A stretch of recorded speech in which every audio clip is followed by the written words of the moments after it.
This video is brought to you by Hit Point Press and their Big Bad Booklet series, and by Steamforged Games and their upcoming Kickstarter for Animal Adventures: The Faraway Sea. Hello and welcome to The Gallant Goblin. Today we have the second warband from WizKids, and I'm happy to say that it's Kobolds. Many thanks to WizKids for sending it to us to review. These packs include several unique pre-painted minis, all of the same monster race, monsters who you will rarely face individually. Previously, we had a warband pack for goblins. You can check out that review by clicking that little floating eye link up there.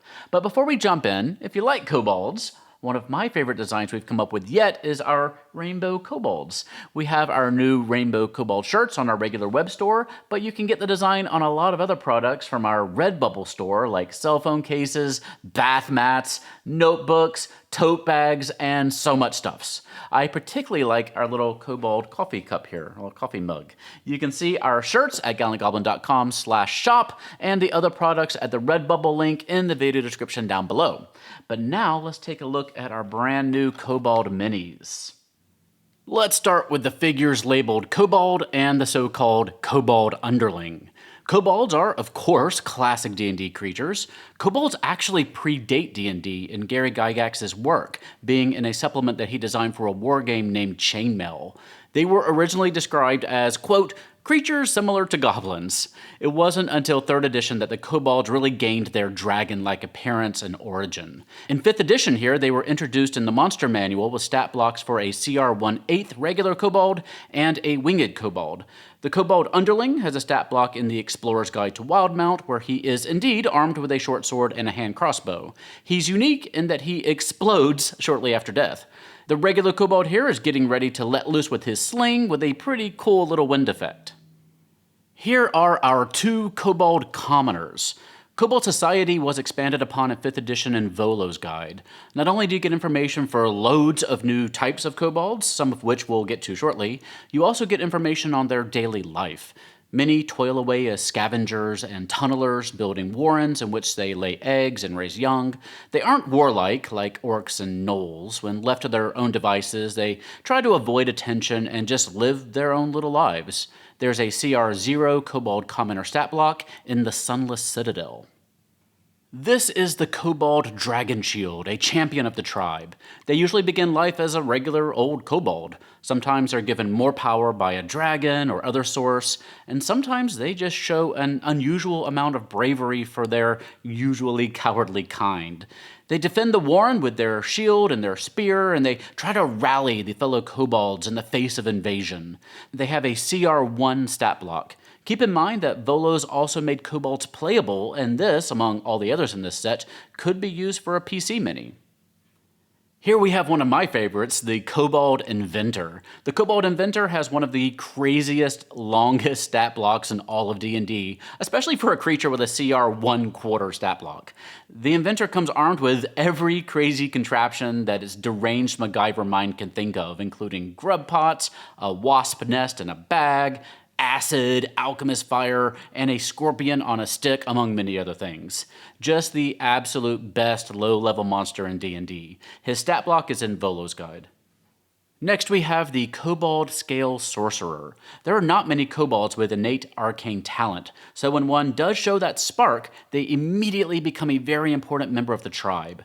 Not only can they be helpful in defending the warren, but their abilities can help with building and maintaining the warren. They also serve as ambassadors if the kobold warren treats with any nearby dragons.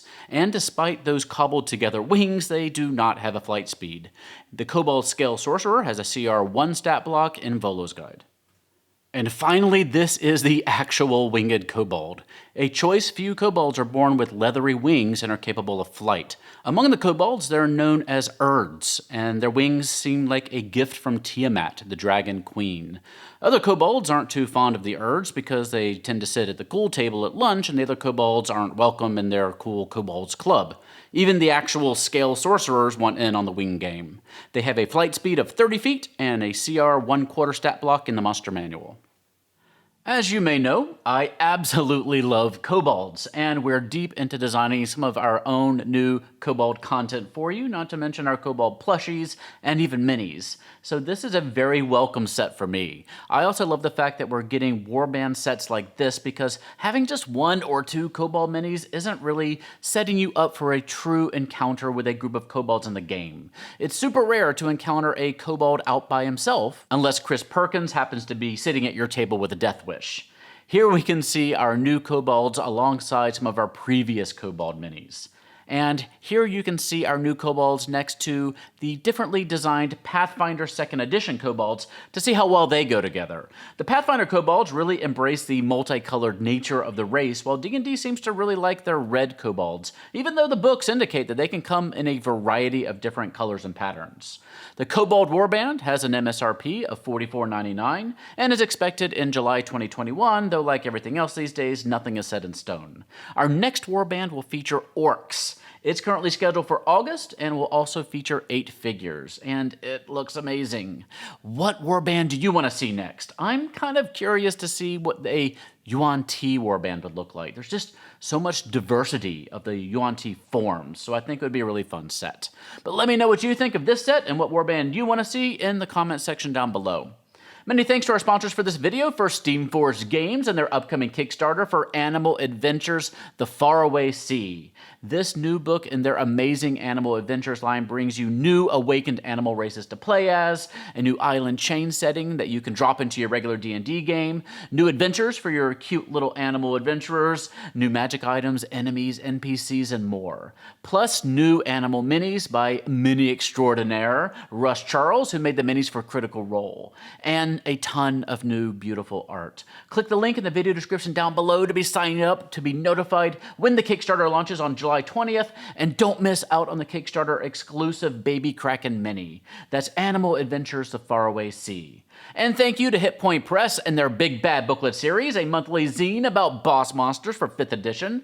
Each booklet gives you an adventure to run with your gaming group centered around a new boss each and every time. The booklet can be used as a one-shot or easily slotted into your ongoing campaigns. They come with stat blocks, background lore, layer information, an art print, and physical reference cards. I absolutely love them. This month, come meet Ronrabur, a demon who sows violence and chaos to satiate himself. Will you feed into his bloody desires, or can you starve Ronrabur before he gets too powerful? Subscribe today at bigbads.com. And thank you for watching today. Don't forget to join our Patreon family at patreon.com/thegallantgoblin. Check out our Rainbow Kobold merch at the links below. Liking the video here helps other people find us, and be sure to subscribe so you don't miss anything. You can also join us on Twitter, Facebook, and Instagram. For now, stay safe, have fun, love each other, and I'll see you next time at the Gallant Goblin.